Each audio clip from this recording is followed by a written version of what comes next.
Vamos a ir a nuestro libro de Daniel, hermanos queridos. Vamos a ir directamente a nuestra materia de estudio para avanzar lo más que podamos hoy, toda vez que el tiempo avanza rápidamente.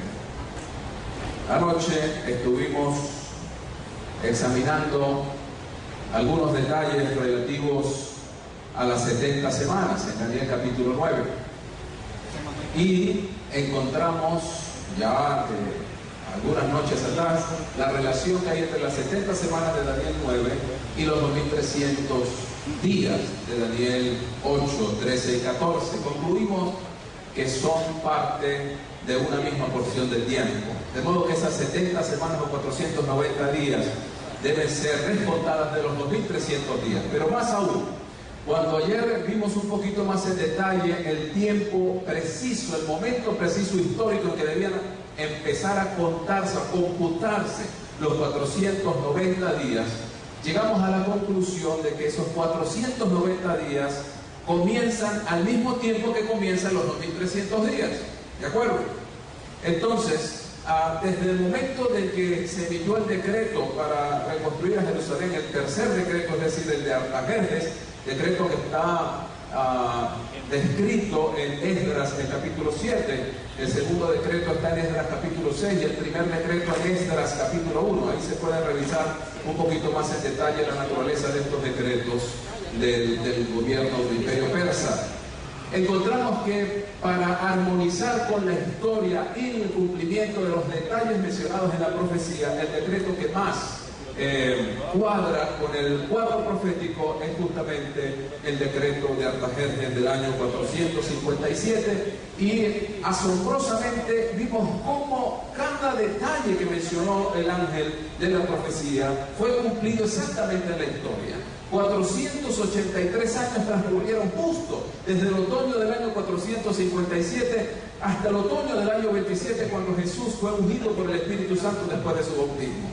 490 años justo transcurrieron desde el año 457 a.C.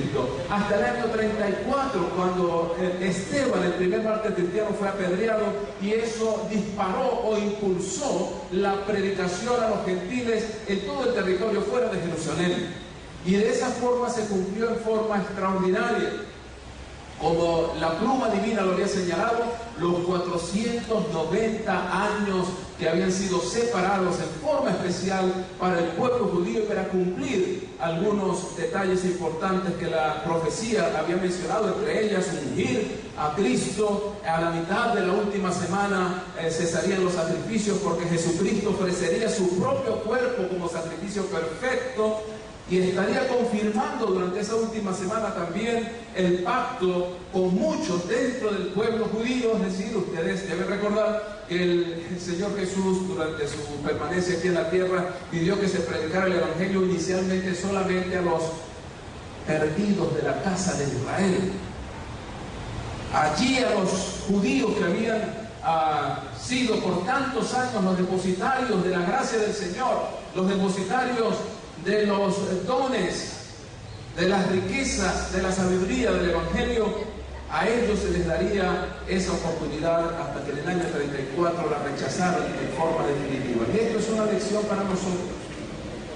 Esto es una lección importante para nosotros, porque Dios a cada uno le da su tiempo.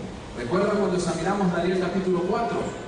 A cada uno se le da su tiempo. Nabucodonosor tuvo su tiempo, Ciro tuvo su tiempo, Alejandro Magno tuvo su tiempo. Cada gobernante sobre este planeta Tierra ha tenido su tiempo señalado por Dios, pero cada ser humano ha tenido su tiempo señalado por el Dios, para que en ese tiempo de oportunidad aproveche el plan de salvación que Dios le ofrece a cada uno de los seres humanos. Si nosotros desaprovechamos esa oportunidad, no tendremos ninguna otra. La única oportunidad que tenemos es ahora, mientras estamos con vida. Pero también Dios le ha dado tiempo de oportunidad a la iglesia.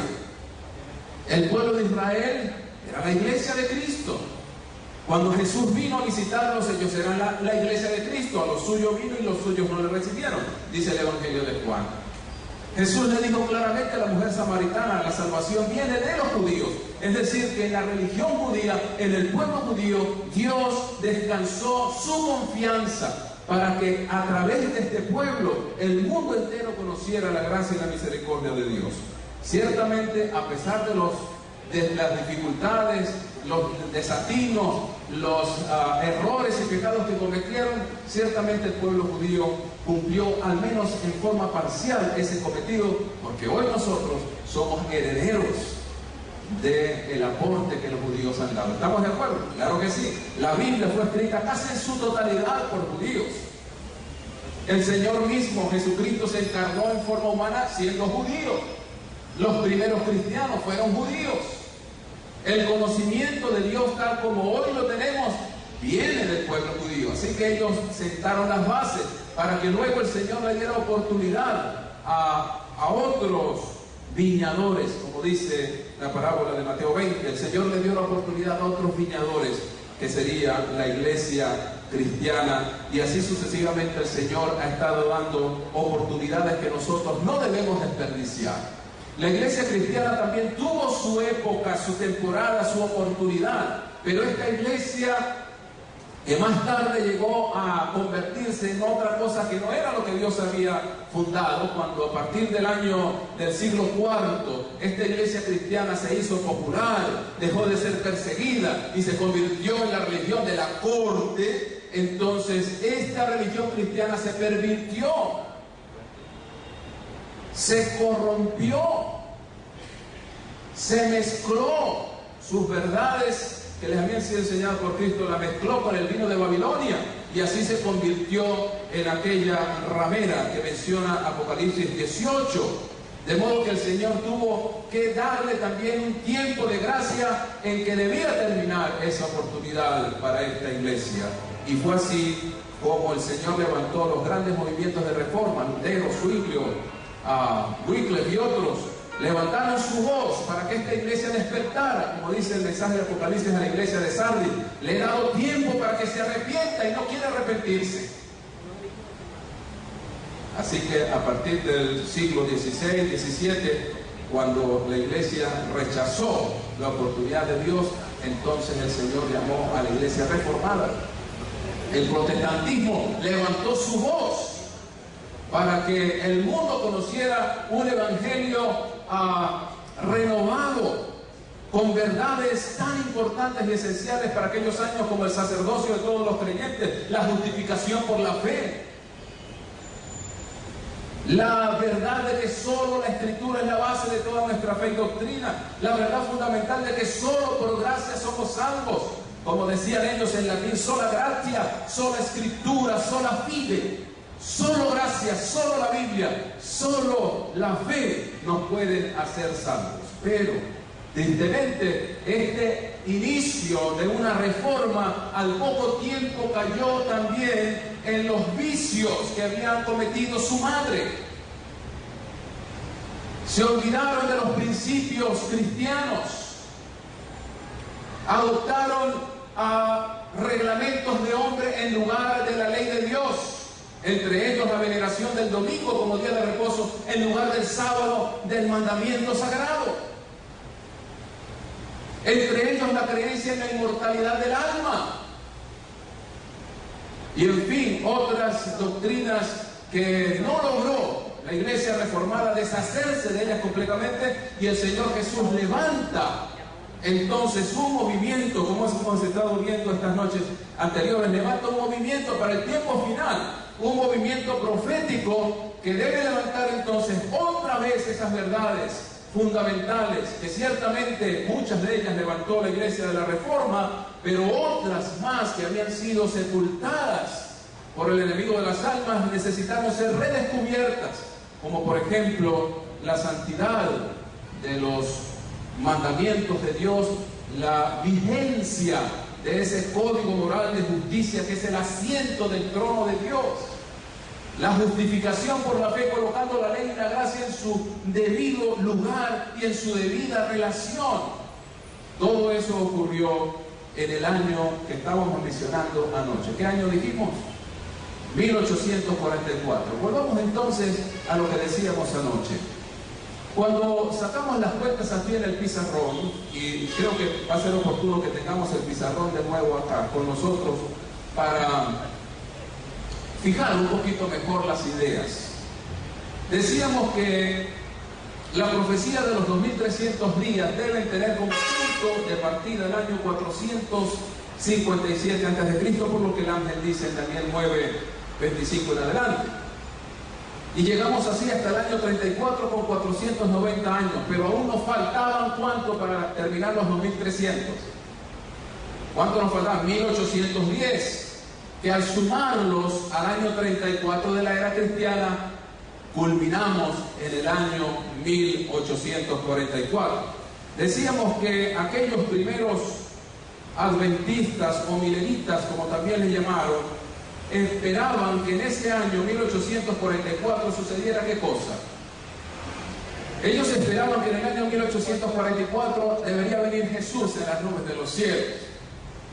Habría sido algo extraordinario, solo que ninguno de nosotros hubiese estado allí, ¿verdad? Porque ninguno de nosotros había nacido entonces. Así que damos gracias a Dios porque no vino entonces, y ahora a nosotros se nos ha dado la oportunidad de poder también conocer a un Jesús tan maravilloso y tener la oportunidad de disfrutar la eternidad con Él. Amén. Que así sea. Entonces, el año 1844 es un año que está claramente establecido por la lógica, por la historia y por la profecía. Lo vimos el día de anoche, ¿verdad? Algunos, en algunos movimientos cristianos, han tratado de aplicar la profecía de las 70 semanas al tiempo del fin. Hacen una aplicación extemporánea, extrabíblica, sin fundamento en los principios de interpretación bíblica, y tratan de colocar esas 70 semanas hacia el fin de la historia de esta humanidad, pero eso no es posible hacerlo a menos que se violen los principios de interpretación bíblica. Porque en estas 70 semanas, dentro de estas 70 semanas debía aparecer el Mesías, lo vimos, ¿verdad? Ahí dice Daniel 9:25 al 27. Debía aparecer el Mesías, debía comenzar su ministerio y debía ser muerto dentro del contexto de estas 70 semanas. Por lo tanto, es imposible colocar esas 70 semanas fuera del tiempo que señala la historia y que ubicamos claramente en el gráfico que hicimos anoche.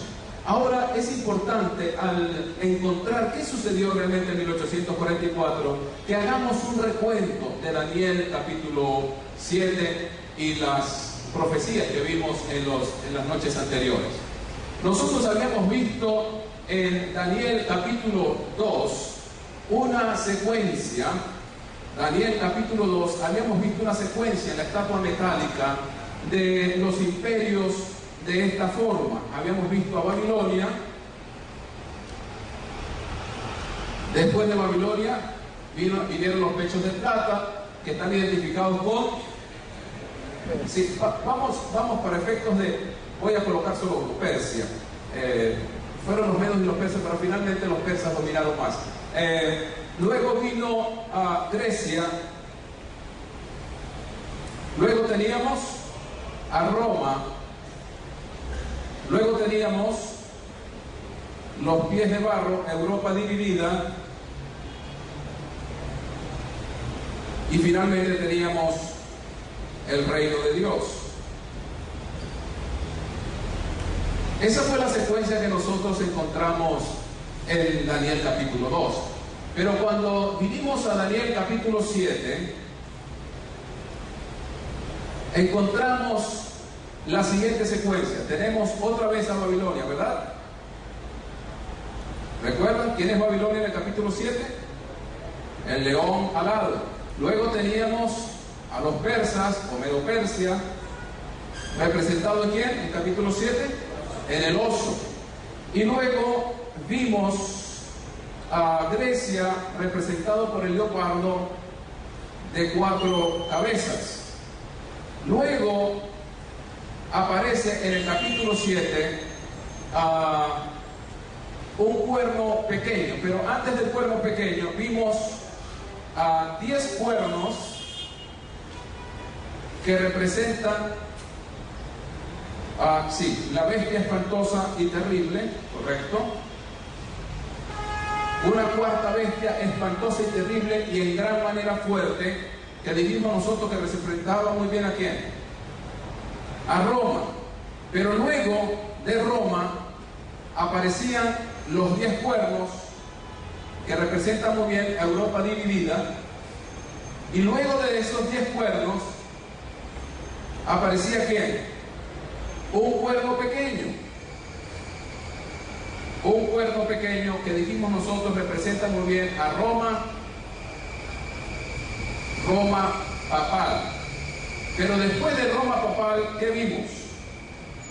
Después de ese cuerno pequeño, ¿qué apareció? Daniel capítulo 7, versículo 9. Estuve mirando hasta que fueron puestos tronos y se sentó un anciano de días. Entonces vimos una escena de ¿qué? De juicio. Una escena de juicio. Y después de esa escena de juicio, el reino es establecido.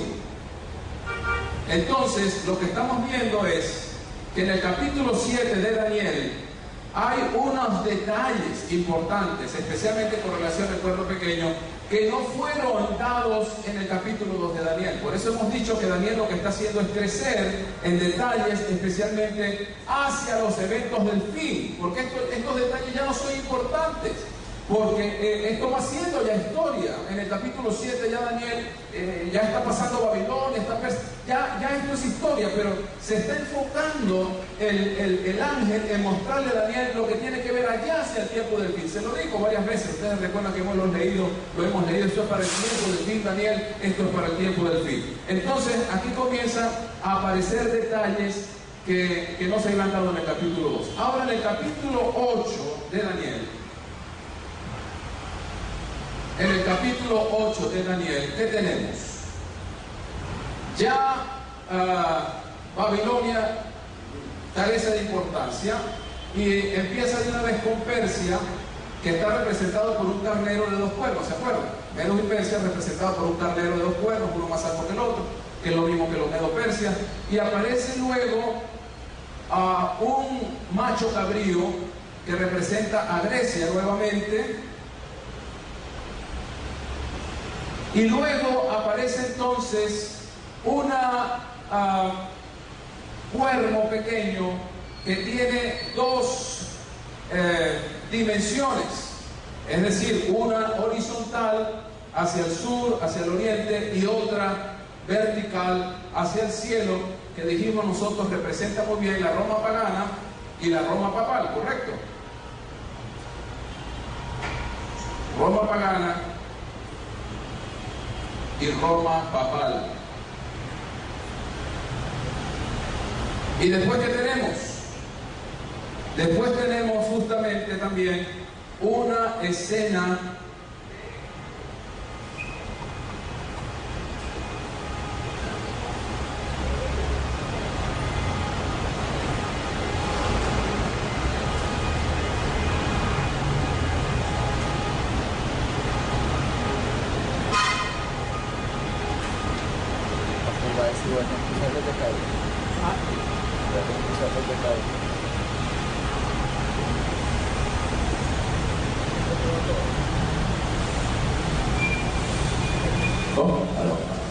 esa parte no la grabaron, ¿verdad? Sí.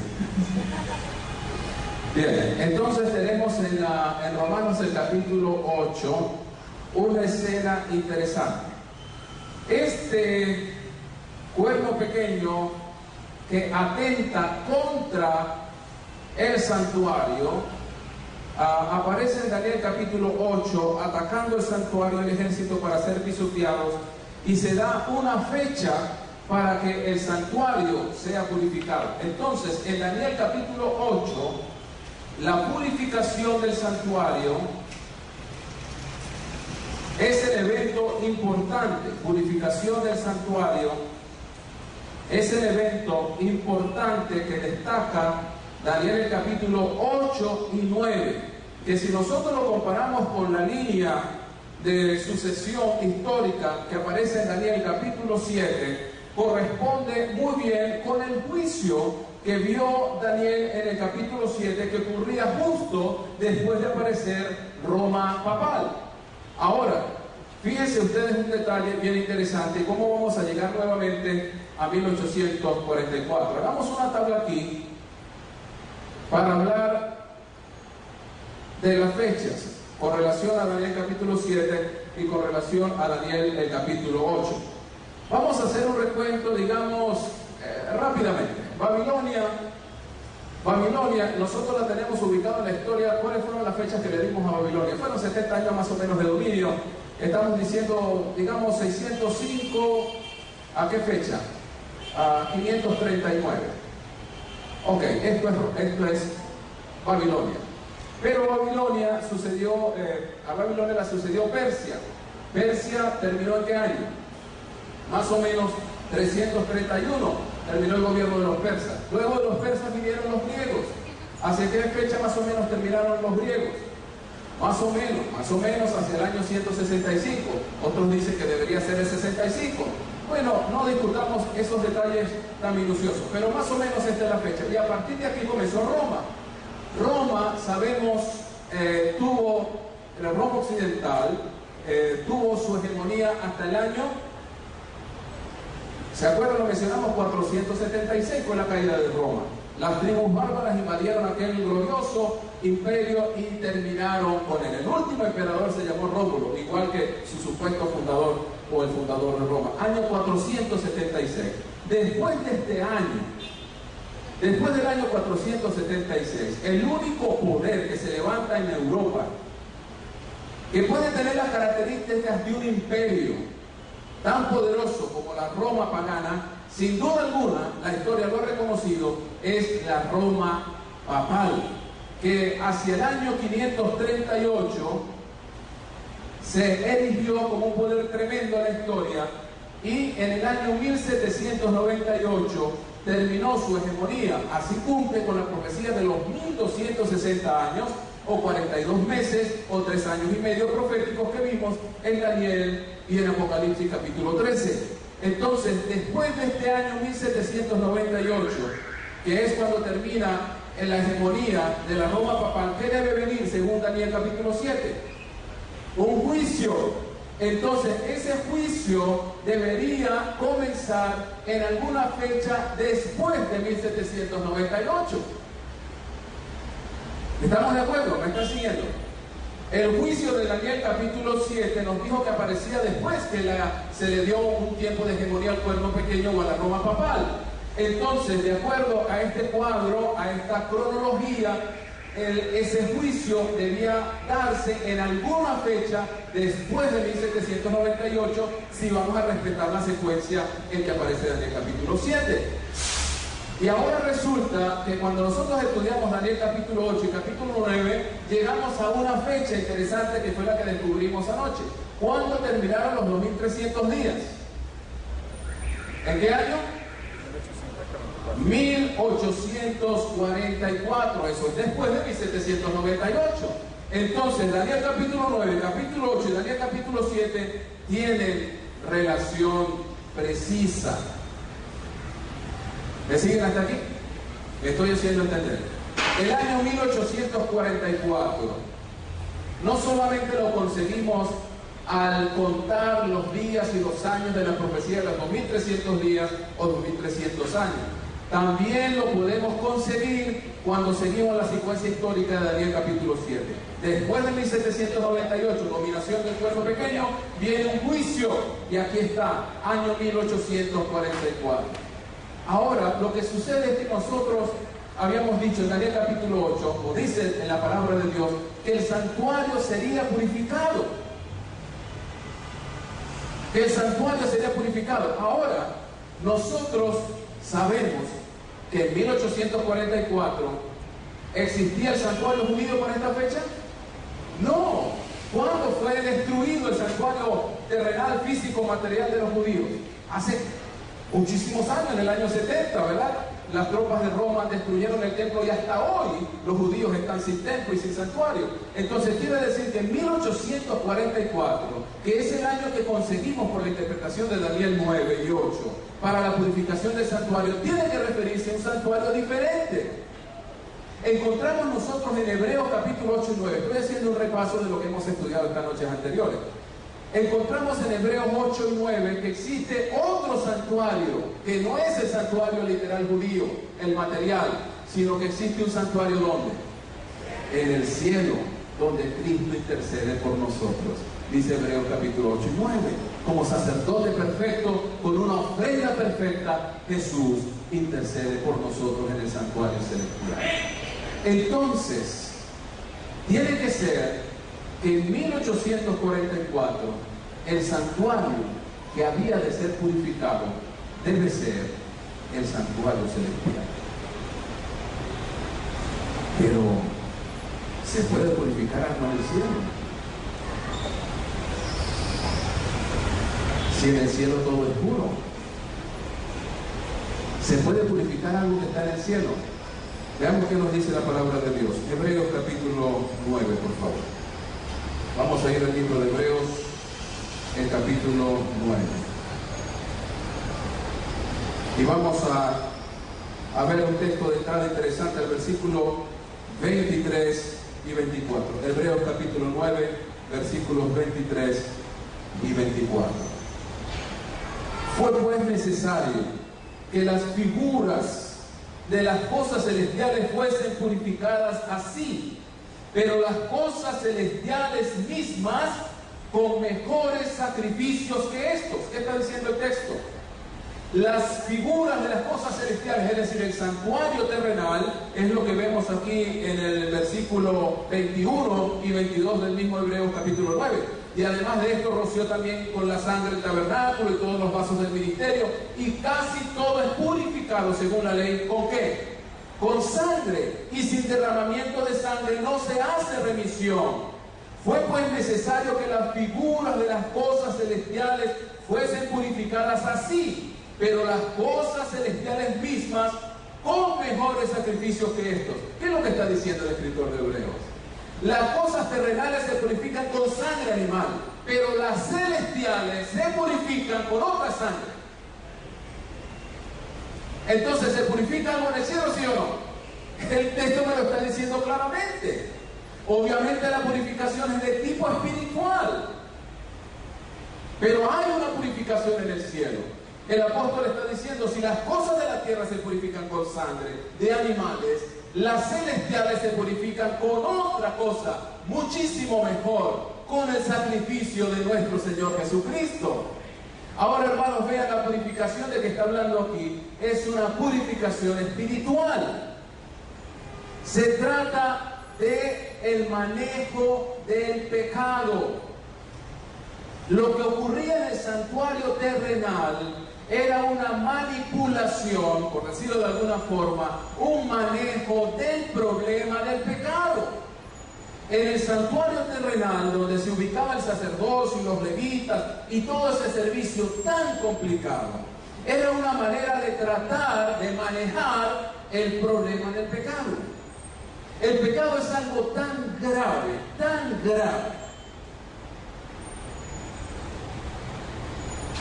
y es eso lo que Satanás ha estado tratando de hacer desde siempre: subestimar la gravedad del pecado, disminuir en la conciencia de nosotros lo grave del pecado.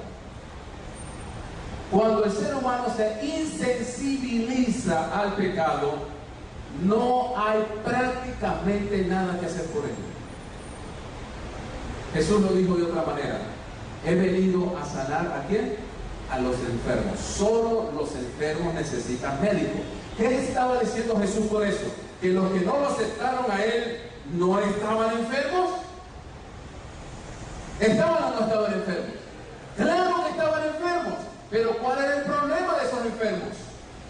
Que no reconocían su necesidad de sanación. Entonces, si usted no tiene conciencia de pecado, nunca buscará un Salvador. ¿Cuál es el problema? problema que tenemos en muchas personas, en algunos lugares donde ya es cultura. Hay países del mundo, especialmente en Europa, donde la cultura de pecado ha desaparecido. Eso es una etapa superada, dicen ellos. ¿Qué pecado, chicos? Aquí no hay pecado. Aquí es solamente un estilo de vida. Si yo elijo ser homosexual, si yo elijo ser drogadicto, es una elección nada más.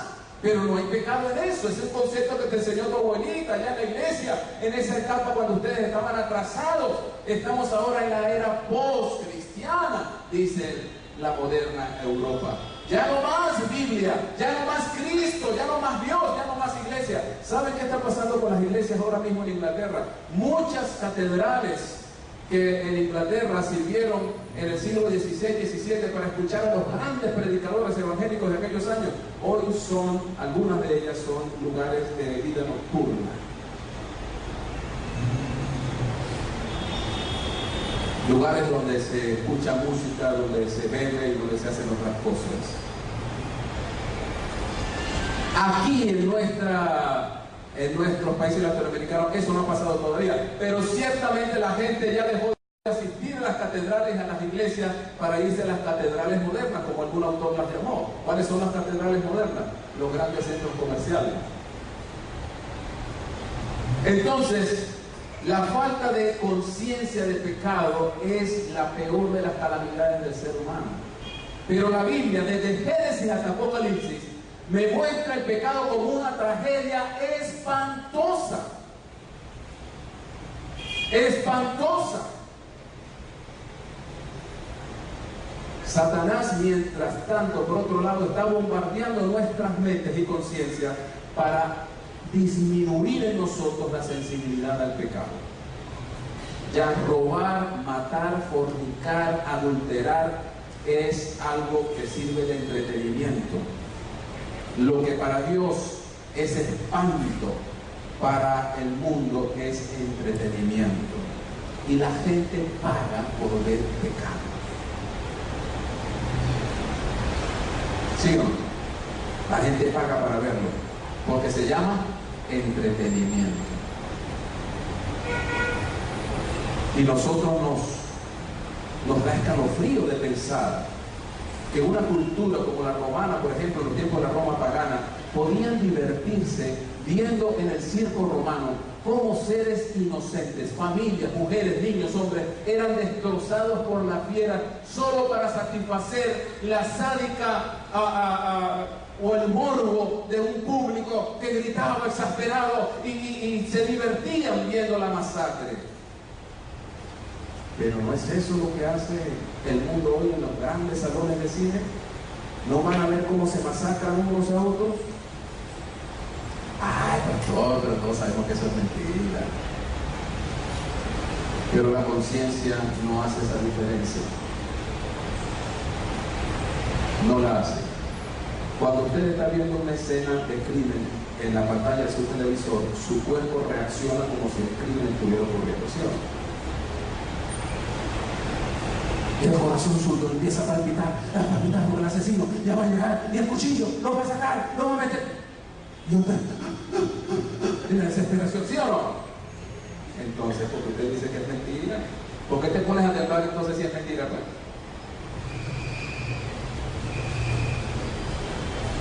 ¿Y por qué la gente arruga la cara y hay unos que lloran? ¡Ay, lo mató, pobrecito! Pero te dijiste que era mentira, papá. ¿Por qué estás llorando?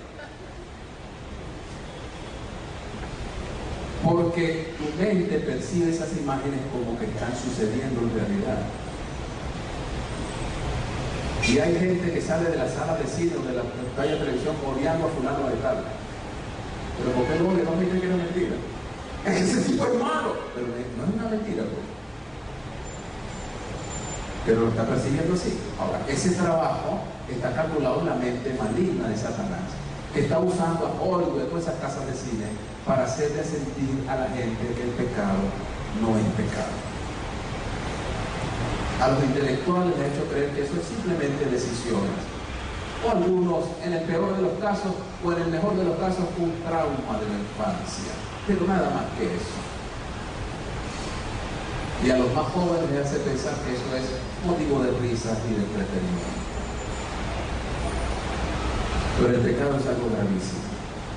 Cuando nosotros examinamos el tema del santuario, el santuario era un lugar donde se trataba el pecado, era un centro de tratamiento del pecado. Ahora bien, el santuario terrenal era solo una figura. Recuerden ustedes que vimos en el libro de Hebreos que esos sacrificios, esas ofrendas no quitan los pecados. Era un asunto pedagógico. Dios estaba mostrándole al pueblo judío que Dios es un Dios santo, es un Dios puro, es un Dios inmaculado, que Dios soporta el pecado, que Dios no puede convivir con el pecado. Y por lo tanto, Dios debe y hace algo para que sus hijos puedan acercarse a Él. El pecado tiene que ser tratado en el ser humano para que el ser humano pueda acercarse a Dios. Si hoy nosotros nos podemos acercar a Dios, es porque Dios proveyó a través de Jesucristo los medios necesarios para que nosotros nos podamos acercar al que es puro y santo. Todavía no le podemos ver cara a cara porque aún el pecado no ha sido totalmente erradicado de este planeta. Pero cuando ello ocurra, Dios vivirá aquí con nosotros para siempre. Ahora, ¿qué pasaba en el santuario entonces? En el libro de Hebreos, el libro de Levíticos, el capítulo 16, les voy a invitar a que vayamos juntos a ese lugar. Libro de Levíticos, capítulo 16.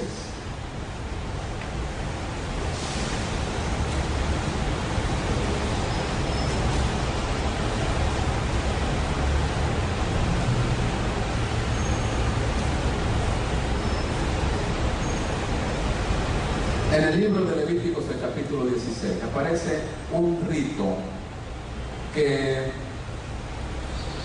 todavía hoy, al menos la fecha, la respeta el pueblo judío. Se llama el Yom Kippurim, o Día de las Expiaciones. El libro de Levíticos, capítulo 16, habla en detalle acerca de lo que sucedía en una fecha específica del año judío. Jehová dijo a Moisés en el versículo 2, 16, 2 de Levíticos: di a Aarón tu hermano que no en todo tiempo entre en el santuario detrás del velo, delante del propiciatorio que está sobre el arca, para que no muera, porque yo apareceré en la nube sobre el propiciatorio. Con esto entrará Aarón en el santuario, con un becerro para expiación, un carnero para holocausto, sacrificio, ¿no es cierto? Se vestirá la túnica santa de lino, sobre su cuerpo tendrá calzoncillos de lino, se ceñirá el cinto de lino, etcétera, etcétera, y debe lavarse su cuerpo con agua. Esto es un ritual bastante complicado. Se debían traer 2 machos cabríos, uno para Jehová, otro para Azazel, nombre misterioso, que piensan la mayoría de los eruditos, es un nombre que aparece solo en Levíticos 16 y en ninguna otra parte de la Biblia, lo cual ha hecho muy difícil su interpretación, pero la mayoría está de acuerdo que tiene algo que ver con el enemigo de Dios. Entonces luego dice en el verso 15 de Levíticos 16 que debía degollar el macho cabrío en expiación por el pecado del pueblo y llevar la sangre detrás del velo adentro, y hará de la sangre como hizo con la sangre del becerro y la esparcirá sobre el propiciatorio y delante del propiciatorio. Así purificará el santuario a causa de las impurezas de los hijos de Israel, de sus rebeliones y de todos sus pecados. De la misma manera hará también al tabernáculo de reunión, en el cual reside entre ellos en medio de sus impurezas. Aquí ven ustedes en el versículo 16 que el santuario terrenal era, ¿qué cosa dice? Purificado. Así purificará el santuario a causa de las impurezas de los hijos de Israel, de sus rebeliones y de todos sus pecados. ¿Qué es lo que está diciendo aquí el escritor de Levíticos? Durante todo el año el pueblo traía al santuario la confesión de sus pecados. Y esa confesión de pecados que se hacía a través de la sangre de un animal era colocada de alguna forma en el santuario y de esa manera lo contaminaba ritualmente. Entonces debía haber una fecha única en el año en que el sacerdote podía entrar al segundo departamento del santuario. Habían 2 departamentos en el santuario, uno santo y uno santísimo. En el lugar santísimo, el sumo sacerdote entraba solo una vez al año para purificar el santuario, purificar al pueblo. en el versículo 29, nos dice en qué fecha debía hacerse esto. Levítico 16, 29 dice: y esto tendréis por estatuto perpetuo en el mes séptimo, a los 10 días del mes, afligiréis vuestras almas, y ninguna obra haréis, ni el natural, ni el extranjero que mora entre vosotros, porque en este día será expiación por vosotros, y seréis limpios de todos vuestros pecados delante de Jehová.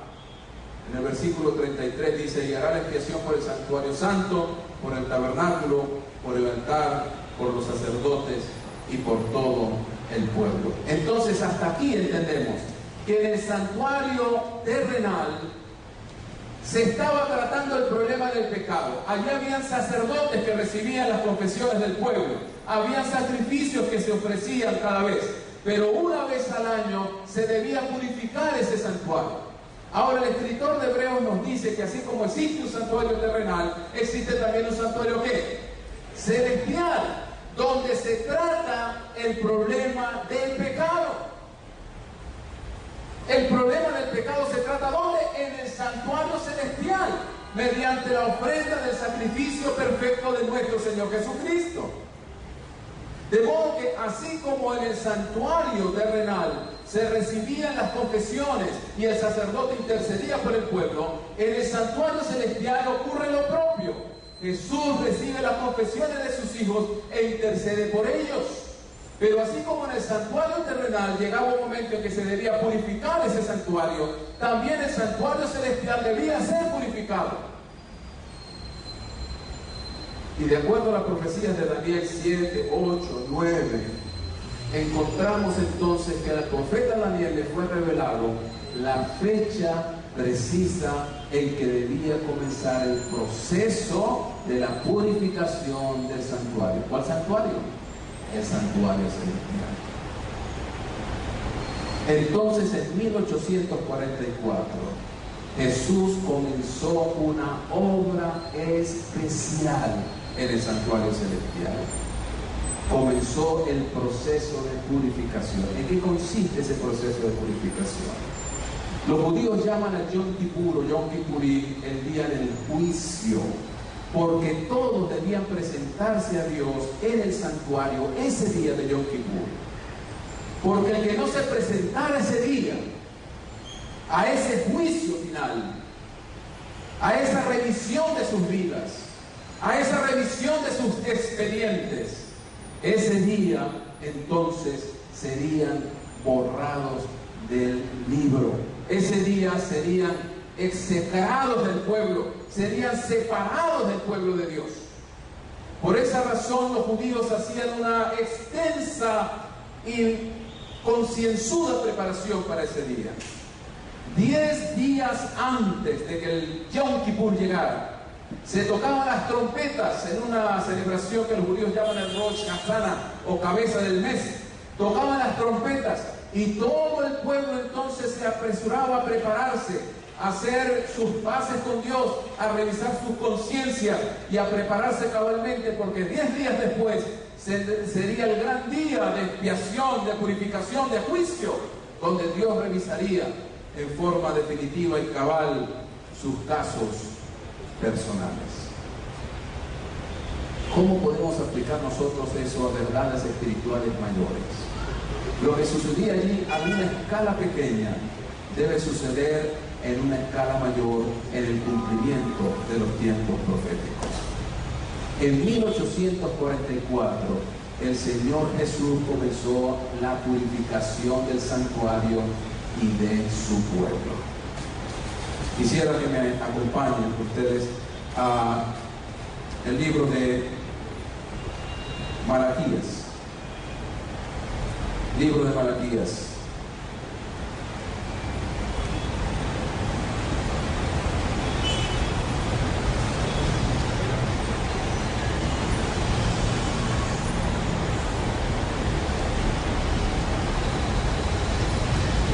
Malaquías capítulo 3 versículos 1 al 3. He aquí yo envío mi mensajero, el cual preparará el camino delante de mí. y vendrá súbitamente a su templo el Señor, a quien vosotros buscáis, y el ángel del pacto a quien deseáis vosotros. He aquí viene, ha dicho Jehová de los ejércitos. ¿Y quién podrá soportar el tiempo de su venida? ¿Quién podrá estar en pie cuando Él se manifieste? Porque Él es como fuego purificador y como jabón de lavadores. Y se sentará para afinar y limpiar la plata, porque limpiará a los hijos de Leví, los afinará como a oro y como a plata, y traerán ofrenda a Jehová en justicia. Y será grata a Jehová la ofrenda de Judá y de Jerusalén, como en los días pasados y como en los años antiguos. El profeta Malaquías, viendo por inspiración del Señor el tiempo en que comenzaría ese juicio en el cielo, en el santuario celestial, lo describió de esta manera diciendo: el Señor, el ángel del pacto, viene a su templo. ¿Para qué viene a su templo?, dice el profeta. Para limpiar a sus hijos, para pulirlos, para limpiarlos como a plata, la casa de Leví, afinarlos como a oro y como plata. En el 1844 entonces el Señor ha comenzado ese proceso en el pueblo de Dios, limpiando a sus hijos, limpiando a su iglesia. Son solemnes los tiempos que estamos viviendo nosotros. Desde 1844 el Señor Jesús comenzó ese proceso en el santuario celestial. Y así cumple cabalmente con esta profecía de Malaquías capítulo 3, versículos 1 al 3. Noten ustedes que en el libro de Daniel, en el capítulo 7, versículos 13 y 14, vamos a ir un momentito a ese lugar. Daniel capítulo 7, versículos 13 y 14. Hay una visión del profeta Daniel que tiene mucho que ver con lo que dice Malaquías. Miraba yo en la visión de la noche, y he aquí con las nubes del cielo venía uno como un hijo de hombre, que vino hasta el anciano de días, y le hicieron acercarse delante de él. Y le fue dado dominio, gloria y reino, para que todos los pueblos, naciones y lenguas le sirvieran. Dice el profeta que vio como un hijo de hombre que vino hasta el anciano de días y le hicieron acercarse delante de él. Obviamente, esta venida de este hijo de hombre no es a la tierra. Dice que viene ¿a quién? ¿A dónde viene? Al anciano de días. Se acerca hasta el Padre, lo que quiere decir que es un evento que está ocurriendo todavía en el cielo. Cuando el profeta ve a Jesús acercándose al anciano de días, lo está viendo en el cielo para junto con él comenzar el juicio.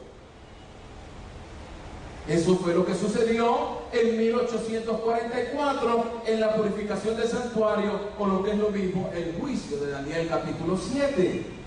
El Señor Jesús comienza a limpiar y a purificar su pueblo y su santuario desde esa fecha, de acuerdo a lo que está mencionando Daniel capítulo 7 y el libro de Malaquías también. ¿Qué quiere decir esto? El Señor Jesús comenzó en esta fecha una revisión pormenorizada de los casos de cada uno de los que alguna vez han confesado ser miembros del pueblo de Dios. Vean lo que dice Primera de Pedro. Vamos a ir por favor a este lugar. Primera de Pedro, el capítulo 4, por favor. Primera de Pedro, capítulo 4, el verso 17.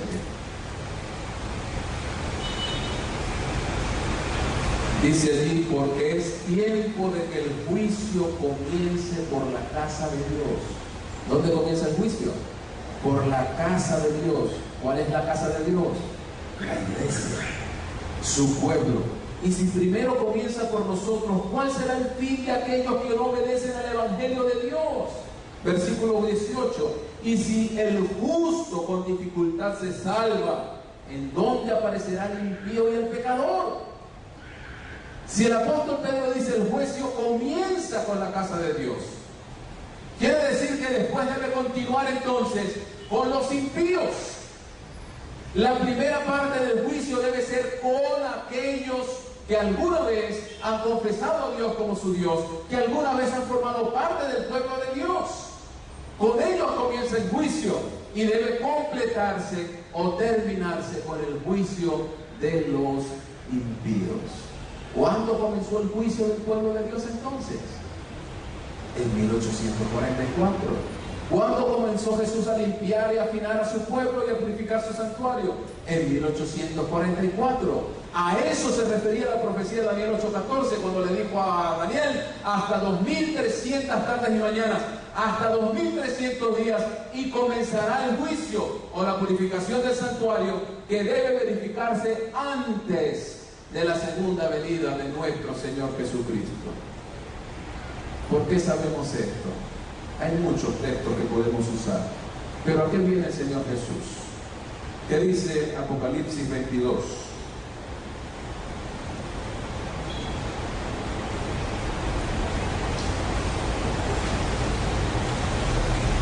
Apocalipsis capítulo 22, el versículo 12.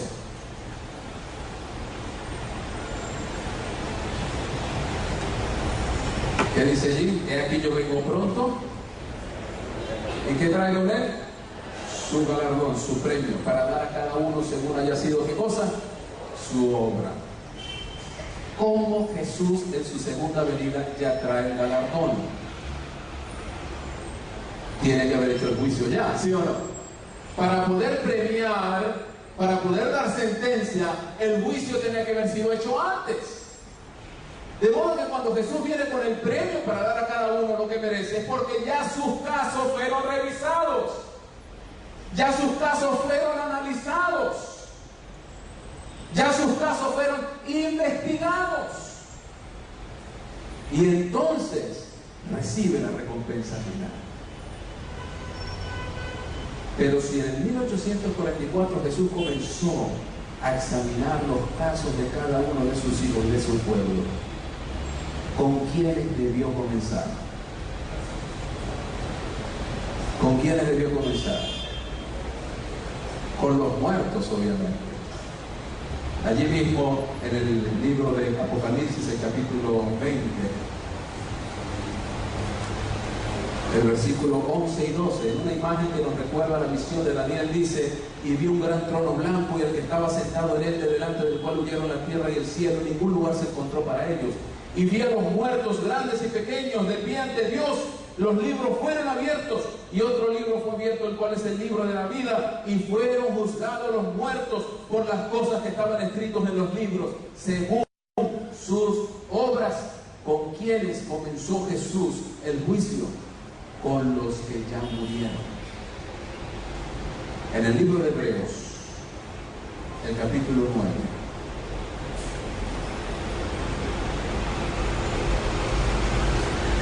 libro de Hebreos, el capítulo 9, versículos 27 y 28, dice lo siguiente. Nos hemos extendido un poco más esta noche porque es un tema arduo y hay que dejarlo bien fijo en la mente. Mi única preocupación es que estemos captando la idea. No sé si he sido claro en la exposición de la Biblia. Sí me está siguiendo, ¿verdad? Si hay alguna confusión, me pueden preguntar en algún momento del pasillo. Esa hora extra no se cobra. Hebreos 9:27 dice: y de la manera que está establecido para los hombres que mueran una sola vez, y después de esto, ¿qué dice? El juicio. Que mueran una sola vez, y después de esto el juicio. Entonces, después que han muerto, comienza para ellos el juicio. Queridos, todo lo que nosotros hemos hecho en esta vida, todo lo que hemos pensado, lo que hemos dicho, lo que hemos hablado, lo que hemos hecho con nuestras manos, lo que hemos olido, sentido, palpado, todo, absolutamente todo está grabado en los registros celestiales. Y en base a eso se hará el juicio. En base a eso se hará el juicio.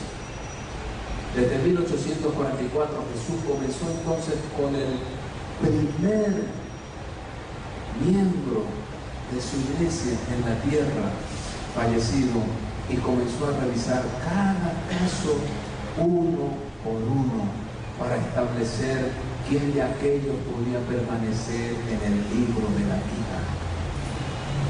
Desde entonces cada justo, cada quien que ha confesado a Jesús alguna vez en su vida, han estado muriendo, y Jesús ha estado revisando cada caso hasta que el tiempo de gracia termine y Jesús abandone el santuario celestial. Cuando termine de revisar el último caso y comience con los últimos justos vivos sobre la tierra, que será un juicio muy rápido, el Señor Jesús abandonará el santuario celestial y habrá terminado el tiempo de gracia. Por eso les dije, Jesús no estará siempre en el santuario celestial.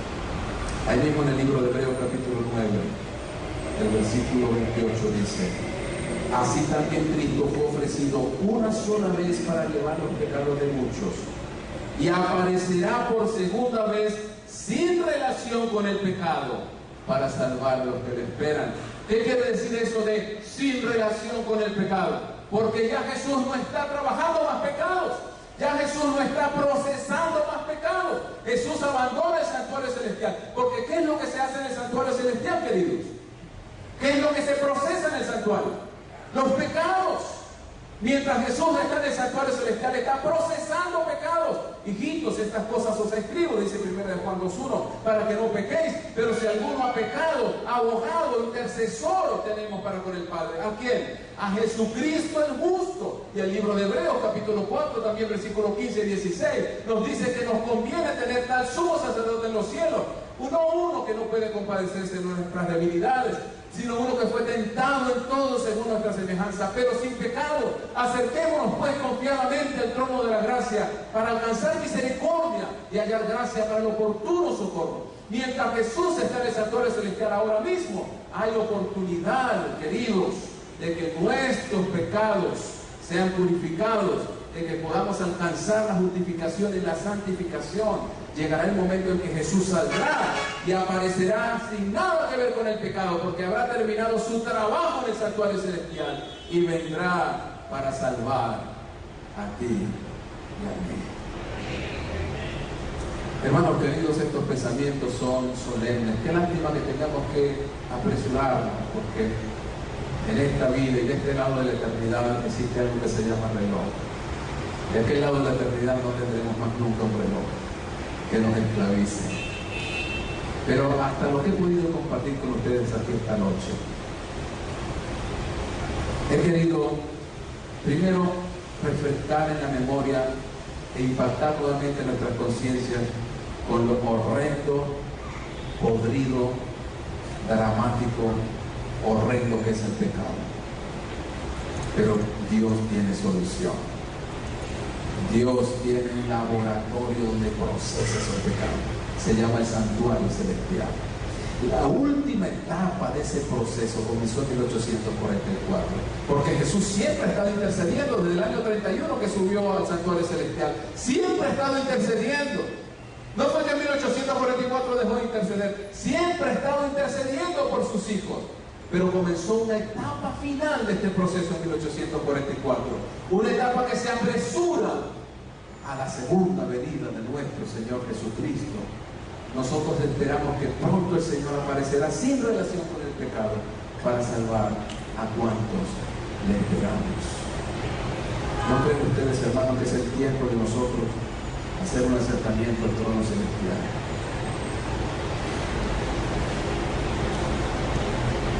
Todo lo que nosotros hacemos queda registrado, aún en nuestro propio cerebro.